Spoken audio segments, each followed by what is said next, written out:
శ్రీ గురుభ్యో నమ. హరి ఓం. శృతిస్మృతిపురాణానామాలయం కరుణాలయం నమామి భగవత్పాదశంకరం లోకశంకరం. ఓం పూర్ణమదః పూర్ణమిదం పూర్ణాత్ పూర్ణముదచ్యతే పూర్ణస్య పూర్ణమాదాయ పూర్ణమేవావశిష్యతే. ఓం శాంతి శాంతి శాంతి. ఉపనిషత్తులో ఇంతవరకు మనం ఆ 8 మంత్రవర్ణాలని చూసాం. శాంతి పాఠంలో పూర్ణమదః పూర్ణమిదం అపూర్ణమదః అది పూర్ణము అనే భాగం అని 2 భాగాలను అనుకుంటే ఆ మొదటి భాగం పూర్తి అయింది. ఇప్పటికి ఈ 8 మంత్రవర్ణాల వల్ల ఇప్పుడు పూర్ణమిదం, ఈ ఇదం అనే భాగం ప్రారంభమవుతోంది. ఏమిటి అదహ ఇదము అని ఇంతకుముందు మనకు తెలుసును. అది పూర్ణము, అది అంటే ఆత్మ పదార్థం అని చెప్పారు. ఆత్మ అది మనకు అనుభవంలో లేదు.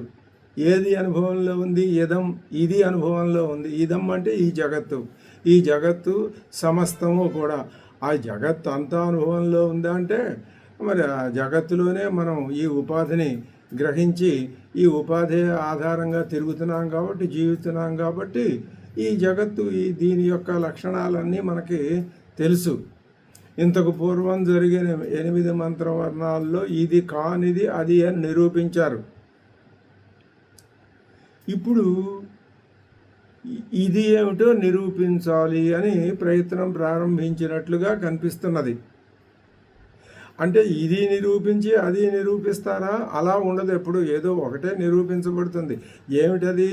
పూర్ణమదః ఆత్మతత్వమే స్థిరమైంది. అది నిత్యము, శుద్ధము, అపాపవిద్ధము అనే ఆత్మ లక్షణం అన్నీ చెప్పారు కదా అక్కడ. మరి ఇప్పుడు ఇది అంటే నీకు కనిపించే దాని నుంచి కనిపించని దానికి నిన్ను తీసుకొని వెళ్ళాలి అన్నది ఉపనిషత్తు యొక్క ఉద్దేశం. అందుకని ఇప్పుడు మరొక భాగం ప్రారంభమవుతున్నది, మరొక అధ్యాయం ప్రారంభమవుతున్నదని అనుకోవచ్చు. ఈ విషయం మనకి మొదటి 2 మంత్రవర్ణాలు చదివినప్పుడే అర్థమైపోయింది. మొదటి మంత్రవర్ణంలో అహమే వేదం సర్వం అనుకుని నిన్ను సాధన చేయమంటే అది చేత కాకపోతే 2వ మంత్రవర్ణంలో కుర్వన్నే వేహ కర్మాణి అని మొట్టమొదట ఉండబోయే 2 అధ్యాయాలని అక్కడే సూచించారు. ఆ తర్వాత మంత్రవర్ణం నుంచి మొదటి అధ్యాయాన్ని బాగా వివరించి చెప్పారు. ఇప్పుడు 2వ అధ్యాయంలోకి వస్తున్నారన్నమాట. దీనికి కొంచెం కొద్దిగా దీర్ఘమైనటువంటి ఉపోద్ఘాతమే చెప్తున్నారు శంకర భగవత్పాదులు. ఎప్పుడూ కూడా మనకి ఆ ఉపోద్ఘాతమే మార్గాన్ని చూపిస్తుంది. మనం ఏ దారిలో వెళ్ళాలి అనే విషయాన్ని చూపించేది మనకి ఉపోద్ఘాతమే. ఆ ఉపోద్ఘాతం ఇక్కడ ఎలా ఉందో మనం ఒకసారి చూద్దాం. అత్ర అంటే ఈ ఉపనిషత్తులోనే ఆద్యేన మంత్రేణ, ఏది ఆద్య మంత్రం? మొదటి మంత్రం ఈశావాస్యమిదగుం సర్వం యత్కించ జగత్యాన్ జగత్ తేన త్యక్తేన భుంజీధా మాగృధ కశ్యస్విద్ధనం. ఇది ఆద్యేన మంత్రేణ సర్వైషిణా పరిత్యాగేన జ్ఞాననిష్ట ఉక్త. మొట్టమొదటి అది ఎంత అద్భుతంగా, ఎంత స్పష్టంగా మనకి ఇలా చెప్పినందువల్ల ఈ విషయం ఇంతకుముందే చెప్పారు. ఆయన చెప్తేనే మనకు అర్థమైంది. దాన్ని మళ్ళీ ఇంకొకసారి నీకు గుర్తు చేస్తున్నారు. ఆద్యేన మంత్రేణ మొదటి మంత్రవర్ణంతో ఏం చెప్పారు నీకు అంటే సర్వైషణా పరిత్యాగేన తేన త్యక్తేన, త్యాగభావంతో ఏం త్యాగం చేయాలని చెప్పారు అక్కడ నీకు? ఏషణాత్రయం. ఏషణాత్రయం అంటే మరి పుత్రేషణ, తర్వాత లోకేషణ, మరి విత్తేషణ, వీటిని త్యాగం చేయమని చెప్పారు కదా. ఇవి వదిలేసేయమన్నారు. వాటిని పట్టించుకోవద్దు, వాటి వెంట వెళ్ళి వెంపర్లాడవద్దు అని చెప్పారు. కాబట్టి త్యాగభావంతో నిన్ను నువ్వు సంభాళించుకో అని చెప్పారు. అలా సర్వైష్ణవ పరిత్యాగం వైపుకి వెడుతూ ఉంటే ఏమవుతుంది? జ్ఞాననిష్ట కలుగుతుంది, స్థిరమవుతుంది. అది నీకు మంచి ఫలితాలని ఇస్తుంది. ఇది ప్రథమో వేదార్థ. ఇది వేదం యొక్క మొదటి అర్థం. ఎప్పుడు మొదటి అర్థమే ప్రధానమైంది, రెండవ అర్థం అంత ప్రధానమైంది కాదు. పూర్ణమద అన్నప్పుడు ఆ చెప్పిన పూర్ణమే ప్రధానం. పూర్ణమిదం అన్నప్పుడు ఈ పూర్ణము ప్రధానమేనా? మరి రెండు వరుసగా సమానంగా చెప్పినట్టు అవట్లా అక్కడ రెండింటికి సమప్రాధాన్యత ఇచ్చి దీన్ని ఎంత ఎత్తులో ఎంత స్థాయిలో నిలబెట్టారో అదహ పూర్ణం అనే దాన్ని, ఇదం పూర్ణం అనే దాన్ని కూడా అంత స్థాయిలో నిలబెట్టినట్టు కనిపిస్తోంది పైకి, కానీ అది కాదు. ఇక్కడ కూడా అంతే. ఆద్యేన మంత్రవర్ణేన జ్ఞాననిష్ట ప్రోక్త. జ్ఞాననిష్ట అని చెప్పారు. ఇప్పుడు ఈశావాస్యం ఇదగం సర్వం అనే మంత్రవర్ణంతో ఇంకా ఏం చెప్పారు? అక్కడే మా గృధ కస్య స్విద్ధనం అని చెప్పారు. ఇంకా ఏమంటే అందరికీ ఆత్మజ్ఞానం అంటే తెలియదు, మీరు ఎంత చెప్పినా అది బుర్రకి ఎక్కదు అని అనుకుంటే అజ్ఞానం. ఆత్మజ్ఞానం తెలియని వాళ్ళకి జిజీవిషూణం. కానీ వాళ్ళు కూడా జీవించాలనే కోరుకుంటారు. జీవించాలని ఎవరు కోరుకోరు? ఆత్మవేత్తలు కోరుకోరా? వాళ్ళు కోరుకుంటారు, పూర్ణ జీవితాన్నే కోరుకుంటారు. కానీ జీవితం మీద వాళ్ళకి శక్తేనా అది ఉంది కాబట్టి, త్యాగభావం ఉంది కాబట్టి వాళ్ళకి జీవితం అది పెద్ద ఇది కాదు, సమస్య కాదు వాళ్ళకి.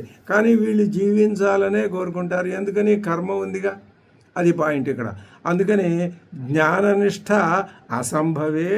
నీకు జ్ఞాననిష్ట స్పష్టంగా, ఎంత స్పష్టంగా చెప్తున్నారో శంకర భగవత్పాదులు దీన్ని బట్టి ఇది ఎవరి భావాలు కావు. ఉపనిషద్ భావాన్నే భగవత్పాదులు విపులీకరిస్తున్నారు.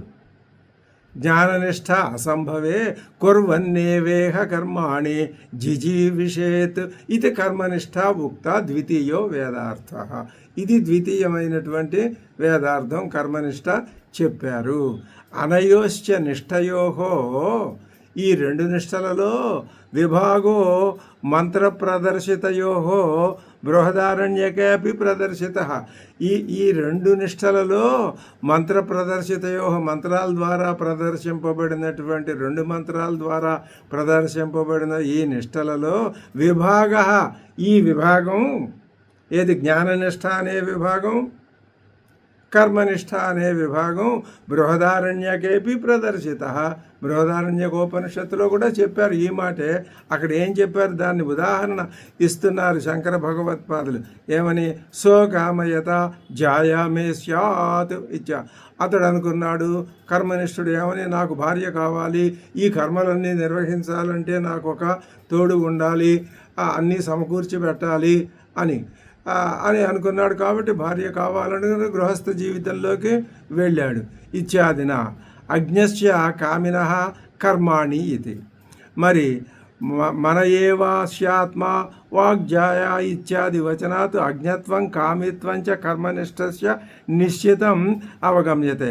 నాకు భార్య కావాలి అని అతడు కోరినేమని చెప్పి ఆ శృతి ఆత్మజ్ఞానం లేనివాడైతే కామనలు కలవానికి కర్మలు అని నిర్దేశించింది. ఆత్మజ్ఞానం లేకపోతే కామనలు కలుగుతాయి, ఆ కామనలు వాటి వల్ల కర్మలు కూడా కలుగుతాయి. దీనికి మనస్సే దేహం, వాగింద్రియమే భార్య. ఈ మంత్రం అది మన ఏవాస్యాత్మ వాగ్జాయ అనేది కూడా, ఆ మంత్రం కూడా ఇదే అర్థాన్ని చెప్తోంది. ఈ రెండు బృహదారణ్యకోపనిషత్తు నుంచి మనకు ఉదాహరణగా ఇచ్చారు. సరే, తథాచ తత్ఫలం సప్తాన్న సర్గ తేషు ఆత్మభావేన ఆత్మస్వరూప అవస్థానం. దానికి తగ్గట్లుగానే ఆ కర్మల ఫలం 7 అన్నాల సృష్టి, వాటి యందు తాదాత్మ్య భావం, ఇవన్నీ కూడా తన స్వరూపాలే. ఏది? సప్తాన్న సృష్టి, ఇదంతా జాయామే స్యాత్, ఇదంతా కర్మిష్టి యొక్క స్వభావమే అని అక్కడ స్పష్టంగా చెప్పేశారు.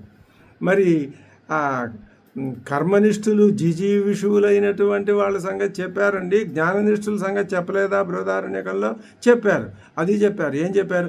జాయాద్యేషణాత్రయ సన్యాసేన చ ఆత్మవిదాం కర్మనిష్ట ప్రాతికూల్యేన. ఆత్మవేత్తలు జాయాద్యేషణ విరుద్ధమై, వాళ్ళకి జాయాద్యేషణ వాళ్ళకి లేదు, నాకు భార్య అక్కర్లేదు, నేను ఇదంతా ఇదంతా ఆభాసాన్ని నేను చూస్తుంటే నాకు మళ్ళీ ఇందులో స్థానం, మళ్ళీ అందులో నా స్వరూపాన్ని నేను చూసుకోవటం, ఇదే నేను అదే నేను అనుకోవటం, ఇవన్నీ నాకు అక్కర్లేదు అనేటటువంటి అభిప్రాయం ఎవరికి ఉంది? జ్ఞాననిష్ట గల వాళ్ళకి ఉంది. ఎందుకని? వాళ్ళకి కర్మనిష్ట ప్రాతికూల్యం. కర్మనిష్ట వాళ్ళకి ప్రతికూలం, వాళ్ళు ఒప్పుకోరు, వాళ్ళకి అక్కర్లేదు. పైగా దానికి వ్యతిరేకంగా వాళ్ళకి ఏం కావాలి? ఆత్మస్వరూప నిష్ట ఏవ దర్శత. వాళ్ళకి ఆత్మనిష్ట స్వరూపమే చూపించారు. కిం ప్రజయా కరిష్యామో, అక్కడ దానికి కూడా బృహదారణ్యకోపనిషత్తులో ఉదాహరణ చూపిస్తున్నారు. అక్కడ వాళ్ళేమనుకు జాయామే స్యాత్ అని కర్మనిష్ఠులు అనుకుంటే, కిం ప్రజయా కరిష్యామో, నాకు సంతానం ఎందుకు? ఇక్కడ ఎంతటి ఆత్మనిష్ట ఎంత దీన్ని బట్టి ప్రముఖమైందో, ప్రాముఖ్యత కలదో దీన్ని మనకు అర్థం. అంటే జ్ఞాననిష్ట అలవాటు పడడం సామాన్యం కాదు. పైకి చెప్పే మాటలు వేరు, లోపల ఉండే అంతరంగం వేరు, ఆచరించే విధానం వేరు. చాలా స్పష్టంగా ఉంది. జ్ఞాననిష్ట అంత తేలిగ్గా అలవాటు పడదు. కాబట్టి ఈనాడు కూడా పండితులు జ్ఞాననిష్టని పబ్లిక్గా చెప్పరు. చెప్పకపోయినా మరి ఉపనిషత్తులు గ్రంథాలు అవి దొరుకుతున్నాయి కాబట్టి చదువుకోవటం, అలాగా చెప్పుకోవటం, ఇది కూడా ఓ పద్ధతి అయింది. ఇంకా ఇది పోదు, ఈ పద్ధతి పోదు, ఆ పద్ధతి పోదు. మరి ఎందుకని అలా చెప్పరు అంటే జ్ఞాననిష్ట ఏర్పడటం కష్టం. చెప్తే నష్టం ఏంటండి అంటే, జ్ఞాననిష్ట ఏర్పడింది అంటాడు కాసేపు ఏదో, తర్వాత అక్కడి నుంచి దాని ఇష్టం వచ్చినట్టు పదార్థాలు అవి ఇవి కల్పించి ఆభాస్పాలు చేస్తాడు. అందుకని ఆ విధంగా జ్ఞాననిష్టని లోక దృష్టిలో ఇది కుహనా విద్య, మిథ్యా విద్య అనేటటువంటి చెడ్డ పేరు దానికి మన వల్ల రాకూడదు. కాబట్టి అది ఎవరికి అవసరం, ఎవరికి బాగా అవసరమో వాళ్ళే దాన్ని ఆ దారిలో వెతుక్కుంటూ వస్తారు తప్ప సామాన్యులకి అది పనికిరాదు అని చెప్పడానికి అన్నమాట. ఇంత అర్థం ఉంది దాంట్లో. కిం ప్రజయా కరిష్యామః ఇలా అనుకోవటం సామాన్యమైన విషయమా? ఎవ్వరి వల్ల కాదు, అసంభవం. ఎంతటికి ఈనాడు మనం చూస్తున్నాం, ప్రతి జ్ఞాననిష్ఠుడు అని పెంచుకున్న వాళ్ళు అందరూ కూడా జాయామేష్యాతు, మరి సప్తాన్న, ఇగో ఇట్లాంటివన్నీ వాళ్ళకి ఆలోచనల్లో ఉన్నాయి. కానీ వీళ్ళు మాత్రం కిం ప్రజయా కరిష్యామో యేషాంనో అయం ఆత్మాయం లోక అని కూడా వాళ్ళు, మా ఆత్మయే లోకం తప్ప అలాంటి మాకు జాయ అక్కర్లేదని. ఏతు జ్ఞాననిష్ఠ సన్యాసినః తేభ్యః అసూర్యానామతే ఇత్యాదన అవిద్వన్నిందాద్వారేణ ఆత్మనో యాథాత్మ్యం సపర్యగాదిచ్చేదంతై మంత్రైః ఉపదిష్టం. ఇప్పుడు ఏతు జ్ఞాననిష్ట సన్యాసినః, ఎవరైతే జ్ఞాననిష్ఠులైన సన్యాసులు ఉన్నారో వాళ్ళకి అసూర్యానామతే లోకాః ఇత్యాదిన అవిద్వన్నిందాద్వారేణ, మూడో మంత్రవర్ణం అసూర్యానామతే లోకాః అని చెప్తుంది. అది ఎందుకు చెప్పింది ఇక్కడ చెప్తున్నారు భగవత్పాదులు. దాని అంతరార్థం అక్కడ చెప్పినట్లేదు, ఇక్కడే ఏమని చెప్తున్నారు అంటే, జ్ఞాననిష్ఠులకే ఈ మూడో మంత్రం ఉద్దేశించబడింది. ఏమని? అవిద్వన్నిందాద్వారేణ ఆత్మనః యాథాత్మ్యం. అది భగవత్పాదుల ఉపదేశం. ఇది ఇప్పుడు అర్థమైంది మనకి.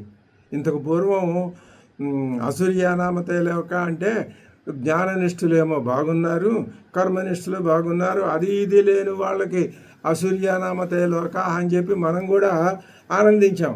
అది కాదట.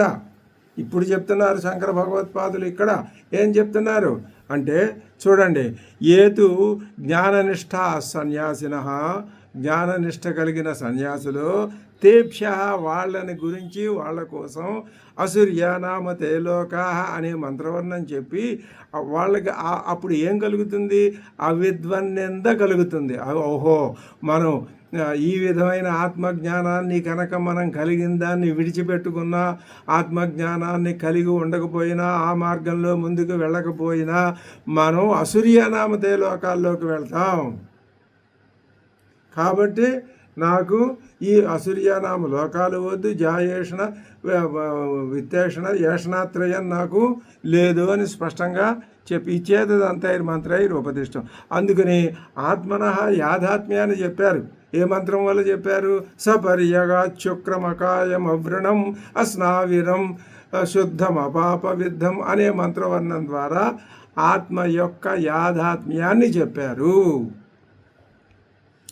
తేహి అత్ర అధికృతాః, ఎవరు? జ్ఞాననిష్ఠులే. అదిగో ఆ విధమైనటువంటి అవిద్యా దశ అంటే ఏమిటో తెలుసుకొని విద్యావంతులు కావాలి అని జ్ఞాననిష్ట వైపే తమ దృష్టిని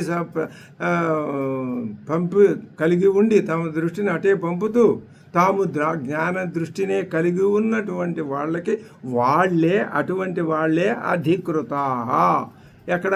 ఈ జ్ఞాననిష్టలో. నా కామినః జాయామే స్యాతు పుత్రో మే స్యాతు, ఇలా కోరేవాళ్ళు దీంట్లో ఈ జ్ఞాననిష్టకి అర్హులు కాదు. స్పష్టంగా భగవత్పాదులు ఎంత ఖచ్చితంగా గీత గీసి చూపిస్తున్నారో మనకి అర్థమవుతుంది. తదాచ శ్వేతాశ్వతరాణం మంత్రోపనిషది, అదే విధంగా శ్వేతాశ్వతరోపనిషత్తులో కూడా ఉత్తమమైన ఆశ్రమం గల వారికి మహర్షుల గుంపులచే సేవించబడిన ఈ పరమ పవిత్రమైన ఆత్మజ్ఞానమును చక్కగా ఉపదేశించను. అది ఉత్తమమైన గురువులు, అధిక శ్రద్ధ కలిగిన శిష్యులు. అత్యాశ్రమిభ్య పరమం పవిత్రం ప్రోవాచ సమ్యగ్ ఋషి సంఘం. అత్యాశ్రమిభ్య సన్యాసాశ్రమంలోకి వెళ్ళిన వారికి పరమ సమ్యగ్ ఋషి సంఘ జుష్టం, మహానుభావులైన ఋషులతో కూడినటువంటి ఆ సభ వారికి ఏం చెప్పింది అంటే పరమం పవిత్రం అయినటువంటి జ్ఞాననిష్టను వాళ్ళకి చెప్పింది. ఇది ఇప్పుడు భగవత్పాదులు చెప్పినటువంటి ముందు మాట. ఇంకొక మాట చెప్తుంది. ఏతు కర్మిణః కర్మనిష్ఠాః కర్మ కుర్వంతః ఏవ జిజీవిషవః తేభ్యః ఇదం ఉచ్యతే. ఎవరైతే కర్మనిష్ఠులు ఉన్నారో, జన్మంతా కర్మలతోనే 100 ఏళ్ళు కర్మలు చేస్తూనే గడపాలని అనుకుంటున్న వాళ్ళు ఉన్నారో వాళ్ళ కోసం ఇప్పుడు చెప్పబోయే శ్లోకం చెప్తున్నారు. అంటే ఇప్పుడు ఈ ఉపోద్ఘాతం చెప్పడంలో భగవత్పాదుల యొక్క అంతరంగం ఏమిటి? రెండు స్పష్టంగా కనిపిస్తున్నాయి. ఏమిటి? జ్ఞాననిష్ట. జ్ఞాననిష్ట ఉన్నవారికి ఏషణాత్రయం ఉండదు. మాకు సంసారం మీద ఈ సన్యాసం మీదే మక్కువ తప్ప గృహస్థాశ్రమం మీద వివాహం చేసుకొని ఈ కర్మకాండ నిష్టలతో వీటితో ఉండాలనే కోరిక వాళ్ళకి ఉండదు. వాళ్ళను గురించి బృహదారణ్యకం చెప్పింది, శ్వేతాశ్వరం కూడా చెప్పింది. మరి ఆ జిజీవిష ఎవరికి ఉంటుంది? కామినః ఏవ జ్యాయ మే స్యాత్ పుత్రో మే స్యాత్, అది అలాంటి వాళ్ళకే ఇది ఉంటుంది. ఏది? ఆత్మజ్ఞాన అర్హత వాళ్ళకి లేదు, కామినులు అయిన వాళ్ళకి లేదు. మరి వాళ్ళకి ఏమిటి? వాళ్ళ పరిస్థితి ఏమిటి? వాళ్ళకి ఏం చెప్పదా ఉపనిషత్తు? అది ఇప్పుడు మొట్టమొదట మనం అనుకున్నాం ఏమని? పూర్ణమద. ఎంతసేపు పూర్ణమదం దాని గురించే చెప్తుందా? దాన్ని గురించి చెప్తే చాలా పెద్ద ప్రమాదం. ఎంతసేపు ఆత్మని గురించే చెప్పి చెప్పి చెప్పి వదిలిపెట్టి పొండి ఇంకా మీకు వచ్చేసిందంతా అని పంపిస్తే పెద్ద ప్రమాదం వచ్చి పడుతుంది.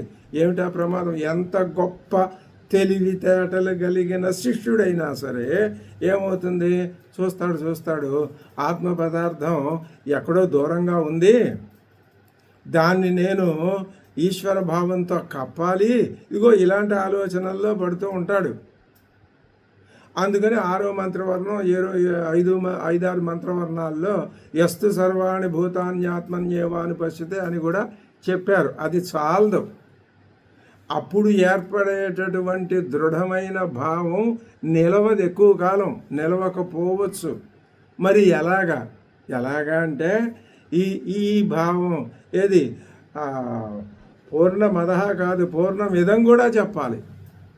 ఇదం కూడా చెప్పి ఇక కర్మనిష్టని ఉపదేశించి నువ్వు ఉపనిషత్తు చివరికి ఏం చెప్తుంది? ఆ కర్మనిష్టని జ్ఞాననిష్టగా మార్చుకో, వీలైతే ఈ జీవితంలోనే మార్చుకో, లేకపోతే మార్చుకోవాలి అనుకుంటూ ఉండు, ఎప్పటికైనా అది మారుతుంది. ఇది ఒక సమగ్రమైనటువంటి ఆలోచన, ఉపనిషత్తు యొక్క ఆలోచన. అంతే తప్ప ఏ భాగానికి ఆ భాగం, ఏ వాటాకు ఆ వాటాలాగా, ఏ ప్రథమో వేదార్థ ద్వితీయో వేదార్థ కాదు. ఆ రెండూ కలిపి వేదార్థం ఒకటే, అది చెప్పాలి. వేదానికి ఇది మొదటి అర్థం, ఇది రెండో అర్థం చెప్పారు భగవత్పాదులు. దాంట్లో ఉన్న యాథార్థ్యాన్ని మనం గ్రహించాలి. సరే, ఇప్పుడు ఏం మంత్రం చెప్తున్నారు అంటే, ఇప్పుడు 9వ మంత్రవర్ణం చెప్తున్నారు. అంధం తమః ప్రవిశంతి ఏ అవిద్యాముపాసతే తతో భూయ యువతే తమో యౌ విద్యాయాగుం రతాః. అంధం తమః ప్రవిశంతి ఏ అవిద్యాముపాసతే తతో భూయః ఇవ తే తమః యా ఉ విద్యాయాగుం రతాః. ఇది పదచ్ఛేదం ఒకసారి చూద్దాం. అంధం తమః ప్రవిశంతి ఏ అవిద్యాం ఉపాసతే తతః భూయః ఇవ తే తమః యా ఉ విద్యాయాగుం రతాః. ఇది కొంచెం కాంప్లికేటెడ్, సంక్లిష్టంగా ఉంటుంది. ఇదేమిటి అలా చెప్తారు? అవిద్య చెప్తున్నారు, మళ్ళీ విద్య చెప్తున్నారు. ఇది ఎలా దీన్ని మనం అర్థం చేసుకొని, సమన్వయం చేసుకొని, పూర్వాపరాలు ఏకం చేసుకొని ఆత్మతత్వ అన్వేషణ, అహమే వేదం సర్వం అని మొట్టమొదటి ఒక దిశానిర్దేశం చేసి పెట్టారు కదా. ఆ దాంట్లోకి వెళ్ళాలంటే ఎలాగా అంటే, ఇలాంటి మంత్రాలు కొంచెం శంకర భగవత్పాదుల యొక్క భాష్యంలో ఇలాంటి మంత్రాలు మనకి తెలియవు. అందుకనే ఎవరిష్టం వచ్చినట్టు వాళ్ళు వ్యాఖ్యానం చేసే రోజుల్లో ఆ పరమేశ్వరుడే భగవత్పాదుల రూపంలో అవతరించి ఒక స్పష్టమైన నిర్దేశం చేసి అర్థం చెప్పి ఆయన వెళ్ళాడు. ఇది జగద్గురువులు లోకానికి చేసిన మహోపకారం. సరే, ఇప్పుడు ఎవరైతే అవిద్యాం, కర్మ, అవిద్య అంటే కర్మ అని అర్థం చెప్తున్నారు ఇక్కడ. ఎవరైతే కర్మని ఉపాసిస్తారో తే వారు ఏమంటారు? అంధం తమః ప్రవిశంతి. అంధం తమః, అంధం అంటేనే అంధం తమః, కన్ను మిన్ను కానరానటువంటి చీకట్లో ప్రవిశంతి, ప్రవేశిస్తారు. ఇది మొదటి పూర్వార్థం యొక్క అర్థం. మళ్ళీ ఒకసారి చూడాలి. ఎవరైతే అవిద్యని ఉపాసిస్తారో ఏ అవిద్యాముపాసతే, అవిద్య అంటే అర్థం ఏం చెప్తున్నారు భగవత్పాదులు? తర్వాత కర్మని ఎవరైతే ఉపాసిస్తారో, ఆ కర్మని ఉపాసించే వాళ్ళు కన్ను మిన్ను కానరాని అంధలోకాల్లో పడిపోతారు. అంధంతమ ప్రవిశంతి ఏ అవిద్యాముపాసతే అసూర్యానామతే లోకా అంధేన తమసావృతా. ఈ తమస్సుకే అందం అనేది విశేషణం వేయటం ఆ ఉపనిషత్తు అలాగే చేస్తూ ఉంటుంది.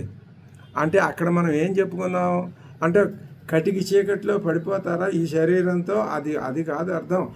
అంటే వాళ్ళకి ఎప్పటికీ ఆత్మజ్ఞానం కలగదు.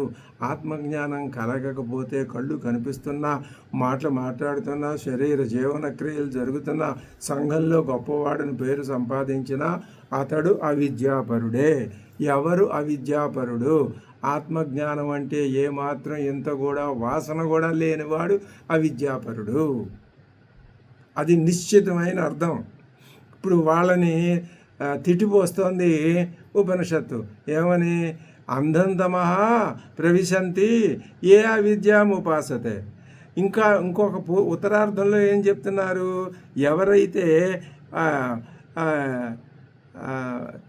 వారే ఎవరైతే విద్యాయాగుం రతాః, విద్యయందాస, అవిద్యను తిట్టారు, మేము అవిద్య జోలికి వెళ్ళాం, మీరు చెప్పిన ప్రకారమే విద్య జోలికి వస్తాం, విద్యలోనే ఉంటాం, వీళ్ళని తిడుతున్నారు. ఎవరైతే విద్య యందు ఆసక్తి కలిగిన వాళ్ళు అయ్యి ఉంటారో, విద్య అంటే ఇక్కడ ఉపాసన అని చెప్పారు. ఇందాక అవిద్య అంటే కర్మ అని చెప్పారు. ఇప్పుడు విద్యలో ఇక్కడ విద్య అంటే ఉపాసన. ఉపాసన అంటే కర్మకి ఉపాసనకి తేడా పెద్ద. కర్మ ఏం చేస్తుంటాము, యజ్ఞయాగాదులు చేస్తూ అగ్నిహోత్రాది క్రియలు చేస్తుంటాం. ఉపాసన ఒకానొక దేవతను ఉద్దేశించి ఆ క్రియాకలాపమే నిర్వహిస్తే అది ఉపాసన. ఉపాసన ఎక్కువగా ఒక మంత్రం ద్వారా ఉపదేశం పొంది ఆ మంత్రాన్ని జపించి ఆ మంత్ర జపం ద్వారా ఆ దేవతని ప్రసన్నుల్ని చేసుకొని ఆ దేవత వరాలు ఇస్తే ఆ వరాల ఫలితం పొందడం అన్నది ఉపాసన. ఇది లోకంలో పూర్తి వివరాల్లోకి ఉపాసన ఎలా చేస్తారు, దాని ఇవేమిటి, అంగాంగాలు ఏమిటి, కర్మ ఏమిటి, దాని అవన్నీ అక్కర్లేదు. ఒక పైకి ఒక మాట అర్థం చేసుకుంటే చాలు. అవన్నీ తెలుసుకుని ఏమిటి మనకి ప్రయోజనం, అనవసరం. కాబట్టి అర్థం చెప్పిన దాన్ని మనం తెలుసుకుంటే చాలు. ఏ అంధంతమ ప్రవిశంతి శ్లోకం భావం అర్థమైపోతుంది. ఏ విద్యాముపాసతే, ఏ అంధంతమ ప్రవిశంతి, ఏ అవిద్యాముపాసతే. అక్కడ అకార ప్లశ్లేష ఉంది. అంటే ఏ అవిద్యాం కలిపితే ఏ విద్యాం. ఎవరైతే అవిద్యని ఉపాసిస్తారో వాళ్ళు అంధలోకంలో పడతారు. ఎవరైతే విద్యను ఉపాసిస్తారో, అంటే ఇక్కడ విద్య అంటే ఉపాసన, ఇందాక అవిద్య అంటే కర్మ. కర్మ, ఉపాసన, జ్ఞానం మూడేనండి ఉన్నవి. ఇదంతా అక్కర్లేదు. కర్మ, ఉపాసన, జ్ఞానం. సాధారణంగా కర్మలో ఉన్న వాళ్ళకి మిగతా వాటి మీద దృష్టి రాదు. అలాగే ఉపాసనా పరులకు కూడా. జ్ఞాననిష్టాపరులకి ఆ కర్మల మీద ఉపాసన మీద దృష్టి పోదు. సింపుల్గా ఇదే అర్థం. కర్మల మీద దృష్టి ఉన్న వాళ్ళకి ఉపాసన మీద కానీ జ్ఞానం మీద కానీ దృష్టి పోదు. అలాగే ఉపాసన మీదే దృష్టి ఉన్న వాళ్ళకి ఇటు కర్మ మీద కానీ జ్ఞానం మీద కానీ దృష్టి రాదు. అలాగే జ్ఞానం మీద దృష్టి ఉన్న వాళ్ళకి ఈ రెండు అసలు పట్టవు. మూడు రకాలు. మరి ఉపనిషత్తు వేదం అందరినీ కలుపుకొని పోవాలి కాబట్టి ఈ మాట చెప్తోంది. కానీ నిజంగా ఆలోచిస్తే మనం ఉపనిషత్తు చదువుతాం, వీటిని మననం చేయక్కర్లేదు. ఈ మంత్రవర్ణాలని మొట్టమొదట చెప్పిన ఈశావాస్యం తేనత్యక్తేన మాగ్రోథ, మరి అదిగో అనేజతు, ఇవి ఆత్మతత్వాన్ని మననం చేయాలి, విధానాన్ని మననం చేయాలి, విధానాన్ని చేయవలసిన ఆచరణ విధానాన్ని ఆచరణలో పెట్టాలి. ఆత్మతత్వాన్ని మననం చేయాలి, ఆచరణలో పెట్టాలంటే ఆ విధానాన్ని, అంటే ఏం చెయ్యమని చెప్తున్నారో దాన్ని మనం ప్రాక్టికల్గా చేసుకొని చూసుకోవాలి. అంతే తప్ప నేను అది చేస్తాను, కర్మలు చేస్తాను, ఉపాసన చెయ్యొచ్చు, దానికేముంది. ఇది ఇక్కడ వ్యక్తిగతమైన విషయాల జోలికి మనం పోవక్కర్లేదు. ఈశావాస్య ఉపనిషత్తులో ఏముందో అంతవరకు అది మాత్రమే తెలుసుకుంటున్నాను తప్ప అంతకంటే మనకి వేరే విషయాలతో సంబంధం లేదు. తెలుసుకోవడం వరకే సంబంధం. తర్వాత ఎవరి ఇష్టం వాళ్ళది, ఎవరి ఆచరణ వాళ్ళది, ఎవరి ఆలోచన విధానం వాళ్ళది, ఎవరి అభిప్రాయాలు వాళ్ళవి. అన్నింటినీ మనం గౌరవిస్తాం. ఎందుకని అన్నింటినీ గౌరవిస్తాం? యస్తు సర్వాణి భూతాన్ని ఆత్మన్యేవ అని ఇది పెద్ద ఆయుధం మన చేతుల్లో ఉంది. ఎవరైతే యస్తు సర్వాణి భూతాన్ని ఆత్మన్యేవ సర్వభూతస్థమాత్మానం తతోన విజుగుప్సతే. అన్ని ఆత్మ అంతటా ఉంది. ఆ అంతటా ఉన్న ఆత్మ నాలోనే ఉంది. ఆత్మ అనుకునేది నాలోనే కాదు, అంతటా ఉన్నది. అంటే నాలోను అంతటా ఉన్నది ఒకే ఆత్మ అని అర్థమైపోతుంది కదా. ఈ రీజనింగ్ చాలు మనకి. ఈశావాస్యోపనిషత్తు ఆ పెట్టిన భిక్ష ఇది పుచ్చుకొని మనం పోయి దీన్ని జీర్ణం చేసుకోగలిగితే ఈ జన్మ ధన్యం అయిపోతుంది తప్ప మిగతా కర్మలు, ఉపాసనలు వాటిని గురించి తీవ్రంగా ఆలోచించి ఇదేమిటి అదేమిటి అని ఒక్కొక్క దాని గురించి గంటల తరబడి వివరాలు సేకరించి మాట్లాడుకునే అవసరం మనకి లేదు. అది మన యొక్క పర్వ్యూలోకి రాదు. తర్వాత ఎవరైతే ఉపాసన యందు ఆసక్తి గల వాళ్ళు అయి ఉంటారో వాళ్ళు ఏం చేస్తారండి అంటే, వాళ్ళు ఏమవుతారు అంటే తతో భూయ ఇవ తమః. అంతకంటే ఇంకా చిక్కటి చీకట్లో పడిపోతారు అని చెప్తున్నారు. సరే, ఇప్పుడు ఇక వెంటనే ఒక డౌటు తీసుకొచ్చారు శంకర భగవత్పాదులు. ఏమండి, ఇది కర్మనిష్ఠులకే కానీ అందరికీ కాదు, జ్ఞాననిష్ఠులకి ఈ స్థితి లేదు, కర్మనిష్ఠులకే ఈ స్థితి అని మీరు ఎలా చెప్తారు? వెంటనే అలా చెప్పకపోతే ఏమవుతుందంటే, ఇప్పుడు అలా ఏ ఏ అథారిటీ ప్రకారం శంకర భగవత్పాదులు అందులో ఉన్న విద్య అవిద్య రెండు మాటలకి అర్థం చెప్పారు? అది ఆయనే లోపల ఆలోచించుకుని ఈ ప్రశ్న వేసి, ఎందుకని అంటే మంత్ర హృదయాన్ని ఆయన అర్థం చెప్పాడు మనకి.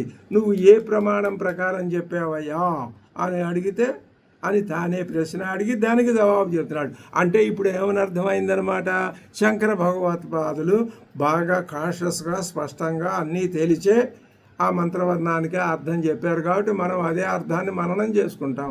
తప్పేముంది? ఇప్పుడు దానికి కథం పునః ఏవం అవగమ్యతే నతు సర్వేషామితి ఉచ్యతే. చెప్తాం ఏంటంటే, అకామినః సాధ్య సాధన భేదోపమర్దేన యస్మిన్ సర్వాణి భూతాన్యాత్మైవాభూత్ విజానతః తత్ర కో మోహః కశోకః ఏకత్వమనుపశ్యతః ఇతి యత్ ఆత్మైకత్వ విజ్ఞానం ఉక్తం. ఎవరికి? యస్మిన్ సర్వాణి భూతాన్యాత్మైవ. ఇంతకుముందు ఎన్నో మంత్రవర్ణం, 5వ మంత్రవర్ణాన్ని కోట్ చేస్తున్నారు శంకర భగవత్పాదులు. నీకు ఉపనిషత్తు ఏం చెప్పిందయ్యా? యస్మిన్ సర్వాణి భూతాన్యాత్మైవాభూత్ విజానతః తత్ర కోమోహ కశోక ఏకత్వమను. అంతా ఒక్కటే అయినప్పుడు శోకం ఏమిటి, మోహం ఏమిటి అని చెప్పిందా లేదా? ఇది ఎవరికి చెప్పింది? అంటే సాధ్య సాధన భేదోపమర్దేన అకామినః చెప్పింది. అకామినః జాయామే స్యాత్ పుత్రో మే స్యాత్ ఇలాంటివి కోరేవాళ్ళు కామినులు. ఆ కామినులు కాని వారికంటే జ్ఞాననిష్ఠులకి యస్మిన్ సర్వాణి భూతాన్ని ఆత్మైవ అభూద్విజానతః తత్ర కో మోహః కశోకః ఏకత్వం అనుపశ్యతః అనే విషయాన్ని బోధించి చెప్పిందా లేదా? చెప్పింది. అయితే దాని ద్వారా ఏం చెప్పిందండి? ఆత్మైకత్వ విజ్ఞానాన్ని ఏ కర్మనిష్ఠులు కాని వారికి ఆత్మైకత్వ విజ్ఞానం చెప్పిందో అదే. అలాగే తతు నకేనచిత్ కర్మణ జ్ఞానాంతరేణ వా హి అమూఢ సముచ్చిచేషతి. అంటే అది ఆ సూచన, ఆ ఉపదేశం నకేనచిత్ కర్మణ జ్ఞానాంతరేణ అంటే అది మరి యొక్క జ్ఞానంతో కానీ మరి యొక్క ఉపాసనతో కానీ కర్మని సముచ్చయంతో కర్మని ఉపాసనతో సముచ్చయం చేసి నువ్వు ఈ యస్మిన్ సర్వాణి భూతాన్ని అనే భావాన్ని పొందలేవు. ఏ కర్మని ఏ ఉపాసనతో సముచ్చయం చేసినా కేనచిత్ కర్మణ జ్ఞానాంతరేణ వాగి అమూఢ సముచ్చిచీషతి న సముచ్చిచీషతి. దాన్ని అతడు కలిపి చూడలేడు కాదు, కలిపి ఆచరించి దానివల్ల ఈ ఫలితాన్ని పొందాలని పూనుకొనడు కదా. న సముచ్చిచీషతి, ఆ విధంగా ప్రయత్నం చెయ్యడు. ఇది నిశ్చయం. కాబట్టి ఇహతు సముచ్చిచీషయ అవిద్వన్నిందాది నిందా క్రియతే. ఇప్పుడు ఏమవుతుంది? ఈ మంత్రంలో సముచ్చయం చేయగోరి అవిద్వాంసుని యొక్క నింద చేయబడుతున్నది. ఈ రెండింటిని సముచ్చయం చేస్తే ఇది అవిద్వాంసుని నిందించటం ఈ సముచ్చయం ద్వారా. ఇహతు సముచ్చిచీషయ అంటే ఈ కర్మని ఉపాసనని నేను ఏం చేస్తాను అంటే ఆ రెండింటిని కలిపివేసి కలిపివేయటం అంటే అర్థం ఏమిటి? ఒకే వ్యక్తి ఏకకాలంలో రెండింటినీ అనుష్ఠించటమే కలిపేయటం. అలా కలిపేస్తే అది అవిద్వత్త అవుతుంది, అది అవిద్వాంసుడి లక్షణం అవుతుంది. జ్ఞాననిష్ఠుడు అలా చెయ్యడు. కాబట్టి ఆ విధంగా సముచిచీషయ అవిద్వన్నిందాది క్రియతే, ఆ విధంగా అవిద్యని నిందిస్తున్నారు భగవత్పాదులు. తత్ర చ యస్య ఏన సముచ్చయ సంభవతి న్యాయత శాస్త్రతో వా తదిహ ఉచ్యతే. ఏం చెప్తున్నారు అంటే తత్రచ అది అలా ఉండగా ఇప్పుడు సముచ్చయ యస్య ఏన సముచ్చయ సంభవతి న్యాయత శాస్త్రతో వా, శాస్త్ర ప్రకారం కానీ లేదా యుక్తిని బట్టి కానీ, వీటిలో ఈ యుక్తి ఉపాయంతో కానీ శాస్త్ర ప్రకారంగా కానీ, శాస్త్ర ప్రకారంలో ఇంకా మన యుక్తి ప్రయుక్తులే ఉండవు, అంత శాస్త్రం చెప్పినట్టు చేయటమే. శాస్త్రం ఏది చెప్పలేదనుకో, నువ్వు ఒక యుక్తి ఉపయోగించి నీ సొంత ఆలోచన ఉపయోగించి చేయటం, ఈ విధంగా చేయటం అనేది ఇక్కడ చెప్పబడుతూ ఉన్నది. యతు దైవం విత్తం దేవతా విషయం జ్ఞానం కర్మ సంబద్ధిత్వేన ఉపన్యస్తం నా పరమాత్మ జ్ఞానం. యతు దైవం విత్తం దేవతా విషయం జ్ఞానం కర్మ సంబంధిత్వేన ఉపన్యస్తం నా పరమాత్మ జ్ఞానం. ఇప్పుడు ఒక దేవత, ఆ దేవతకి సంబంధించినటువంటి ఉపాసన జ్ఞానం అంటే ఇక్కడ ఉపాసన, ఈ ఉపాసన ఒక దేవతను దృష్టిలో పెట్టుకొని చేసే ఉపాసన, ఇది పరమాత్మ జ్ఞానం కాదు. అదే బృహదారణ్యకోపనిషత్తు చెప్తోంది. విద్యయా దేవలోక ఇది పృథక్ ఫల శ్రవణాత్. ఏం చెబుతోంది? దేవతోపాసన వల్ల దేవలోకం వస్తుంది. ఆ దేవత ఏ లోకంలో ఉంటే ఆ లోకం, ఆ దేవతను ఉపాసిస్తే నీకు లభిస్తుంది అని చెప్తోంది. కాబట్టి ఇప్పుడు నీకు అర్థమైందనమాట, దేవత ఉపాసన అన్నది పరమాత్మ జ్ఞానం నా కాదు, స్పష్టంగా చెప్పినట్లు అయింది. అంటే శృతి ఏం చేస్తోంది? జ్ఞానకర్మణో ఇహ ఏకైకానుష్ఠాన నిందా సముచిచీషయ నా నిందాపరాయేవా. ఇక్కడ శృతి ఏం చేస్తోంది అంటే ఆ రెండింటిని సముచ్చయం చెయ్యాలి అని ఉపనిషత్తు యొక్క ఉద్దేశం. వాటిల్లో ఒక్కొక్క దాన్ని విడివిడిగా నువ్వు అనుష్ఠించవద్దు, అందుకని నిందిస్తోంది అని చెప్తున్నారు.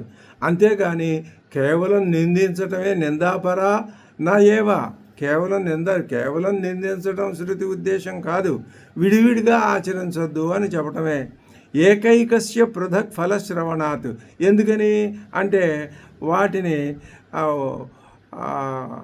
వేరువేరుగా ఫలాలు పొందటం అన్నది ఫలశ్రవణాత్, వేరువేరుగా ఫలాలు పొందటం అన్నది ఉన్నది అని చెప్పటం కోసం. వేరువేరుగా ఫలాలు పొందటం అనేది లేదు. ఏకైకస్య ఫలశ్రవణాత్ అనే మాటకు అర్థం ఇప్పుడు మనకు తెలుస్తుంది. ఎట్లాగా? విద్యయా తదారోహంతి విద్యయా దేవలోక న తత్ర దక్షిణ యంతి కర్మణ పితృలోక ఇది నహి శాస్త్రవిహితం కించిత్ అకర్తవ్యతాం ఈయాత్. అంటే వేదంచే విధించబడిన ఏది కూడా ఎప్పటికీ కూడా చేయదగినదిగానే ఉండాలి తప్ప చేయదగనిది కాకూడదు. ఇది ఒక పెద్ద రూలింగ్. ఏంటి? నహి శాస్త్రవిహితం కించిత్ అకర్తవ్యతాం ఇయాత్. ప్రతిదీ కర్తవ్యంగానే ఉండాలి తప్ప ఏ కొంచెం చిన్న విషయం కూడా అకర్తవ్యంగా చెయ్యలేనిదిగా కానీ చెయ్యకూడనిదిగా కానీ ఉండకూడదు. ఆ విషయమే మనకి ఇక్కడ తెలుస్తుంది. ఏం చెప్తున్నారు అంటే ఉపాసన చేత ఎవరు ఉపాసన చేసేది? కేవల కర్ములు పొందలేని హిరణ్య గర్భస్థానాన్ని ఆరోహిస్తారు. విద్య చేత దేవలోకాన్ని పొందుతారు. దక్షిణ మార్గంలో వెళ్ళే వాళ్ళు అక్కడికి చేరరు. కర్మ చేత పితృలోకాన్ని పొందుతారు అంటూ రెండింటికి వేరు వేరు ఫలాల్ని శృతి చెప్తోంది. అది విద్య ఏకైకస్య పృథక్ ఫలశ్రవణాత్. కర్మ మార్గానికి వచ్చే ఫలితం వేరు, ఉపాసనా మార్గానికి వచ్చే ఫలితం వేరు అని రెండు నువ్వు కలిపి ఆచరించు అని చెప్పటానికి ఏకైక అనుష్ఠానం వద్దని నిందించింది తప్ప వేరే విధంగా కాదు. ఇది ఈ ఈ రెండింటి యొక్క అనుష్ఠాన విధానంలో అది కూడా అంతటి ఏ చిన్న విషయాన్నైనా విడిచిపెట్టకుండా చెప్పటం అన్నది శృతి ముఖ్యోద్దేశం కాబట్టి ఆ విషయం చెప్పింది. అంత పెద్ద ప్రధానమైంది మనకేమీ కాదు. తత్ర అంధం తమః అదర్శనాత్మకం తమః ప్రవిశంతి. ఇప్పుడు మూలంలోకి వచ్చి అర్థం చెప్తున్నారు. అంధం తమః ప్రవిశంతి అంటే దర్శనమే లేని లోకంలో పడిపోతారు. కే ఎవరు, ఏ ఎవరైతే, అవిద్యాం అంటే విద్యాయాః అన్యా అవిద్య, విద్య కంటే వేరైనది అవిద్య. ఇక్కడ విద్య అంటే జ్ఞానం అనే అర్థం. తాం ఆ విద్యను కర్మ ఇత్యర్థ అంటే అవిద్య అంటే కర్మ అని ఫలితార్థం తీసుకొచ్చారు. కర్మణ విద్యా విరోధిత్వాతు, కర్మకి విద్య విరోధం కాబట్టి ఇక్కడ అవిద్య అంటే కర్మ అని అర్థం తెచ్చారు. తాం అవిద్యాం అగ్నిహోత్రాది లక్షణం ఏవ కేవలం ఉపాసతే తత్పరా సంతః అనుతిష్టంతి ఇది అభిప్రాయ. కేవలం ఆ అగ్నిహోత్రాది లక్షణాలున్న ఆ విద్యనే వాళ్ళు అనుసరిస్తారు అని అర్థం. తతః తస్మాత్ అంధాత్మకాత్ తమసః భూయః ఇవ బహుతరం ఏవతే తమః ప్రవిశంతి. ఇంకా పెద్ద చీకట్లో వాళ్ళు ప్రవేశిస్తారు. ఎప్పుడు అంటే దానికంటే కన్నుగాన రాని ఆ చీకటి కంటే కూడా ఇంకా పెద్ద ఎవరైతే కర్మను విడిచిపెట్టి విద్య అనగా దేవత యొక్క ఉపాసన దాని మీద మాత్రమే దృష్టిని కలిగి ఉంటారో వాళ్ళు తే తమః ప్రవిశంతి. కే ఎవరు, కర్మహిత్వా ఏ తు విద్యాయాం ఏవ దేవతా జ్ఞానే ఏవ రతాః అభిరతాః. ఈ విధంగా ఈ 9వ మంత్రవర్ణానికి సంక్షిప్తంగా ఏమని అర్థం చెప్పుకోవచ్చు అంటే విద్యల యొక్క వాటిని వివరించి చెప్పి దేన్ని ఏ విధంగా ఆచరిస్తే ఏ ఫలితాలు వస్తాయో ఒక్క ముక్కలో చెప్పేసింది వేదం. దాన్నే చెప్పారు కూడా, వివరించి చెప్పారు భగవత్పాదులు. ఏమిటది? అంధంతమ ప్రవిశంతి ఏ విద్యాముపాసతే తతో భూయ యువతే తమోయవు విద్యాయాగున్రతా. ఎవరైతే కర్మని ఉపాసిస్తారో వాళ్ళు అంధలోకాల్లో పడతారు. ఎవరైతే ఉపాసన యందు ఆసక్తి కలుగుతుందో వాళ్ళు అంతకంటే ఇంకా అంధకార బంధురమైన లోకాల్లో పడతారు. ఇది ఈ 9వ మంత్రవర్ణం యొక్క ఫలితం. దీని తర్వాత ఇప్పుడు 10వ మంత్రవర్ణం వచ్చింది. ఇది ఏం చెప్తుంది అనే విషయాన్ని మనం తర్వాత ఎపిసోడ్లో తెలుసుకుందాం. ఓం పూర్ణమదః పూర్ణమిదం పూర్ణాత్ పూర్ణముదచ్యతే పూర్ణస్య పూర్ణమాదాయ పూర్ణమేవావశిష్యతే. హరి ఓం తత్సత్. బ్రహ్మార్పణమస్తు.